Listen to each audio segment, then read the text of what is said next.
चर्चा ना हो। तार लोग कुछ होता तो खेसारिये से कंपेयर होता है। तो तू सुधर ना तो हम बिगड़ब न बाबू, तो हम बिगड़िए जाइले। तो हमरा के खोदल मत ना, तो हम खोदब न तो पूरा स्थिति खोदा जाला। तू लोग तो जानता रह। तो प्लीज अच्छी बातें है भैया मेरे गाए, और प्यारा सॉन्ग है वो, हम सबसे अपील करेंगे। बट ये आखिरी थोड़ी है, इसके आगे भी हम सबको करना है। और मेरी शुभकामना है भाई के साथ कि भैया और बेहतर करिए। और तार लोग कंपेयर करते रहते, हर चीज़ में कंपेयर करा, डांसों में करा, वीडियो में करा, एक्टिंगों में करा, कॉमेडियों में करा, गायकियों में करा, हर चीज़ में करा, समाज से लेके परिवार से लेके हर चीज़ में कंपेयर करा लो। खाली एगो बेमतलब कि तू लो लकीर खींचे वाला जब बात करता रह। तो उदित भैया तो 10,000 गाना गौले हुई हैं, वो बिहारे के हूँ मैं। तो वो लकीर ना हो। श्रद्धा सिन्हा जी जो हमारी लीजेंड है, उन्होंने बहुत प्यारा भोजपुरी को बड़ा करने में योगदान रहा।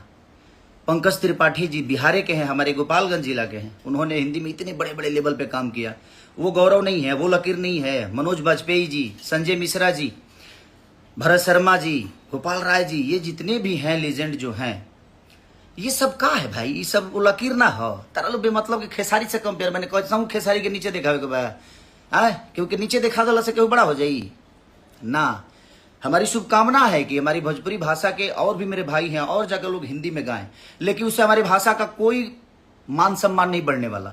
हमारा उन्नति हो सकता है, हम आगे बढ़ सकते हैं, हमारा भाषा नहीं। हमारी भोजपुरी भाषा अगर हिंदी फिल्मों में यूज होती है तो हमारा भाषा बड़ा हो रहा है। बट यार मत करो यार सब न, तब हम लइकन के बोल दी, खोल दी सबके, हम खोल दे तो खुल जाए सब कुछ। तब प्लीज हमारे के शांत रहे दस मर्दे, गाना बजाना के बात कर लिया। कुछ लोगों को बताना भी है, क्योंकि बर्दाश्त बहुत कम हो रहा है। अब जितना दिन किया था मैं कर ही रहा था कि कुछ हो ना, कुछ बातें ना हो।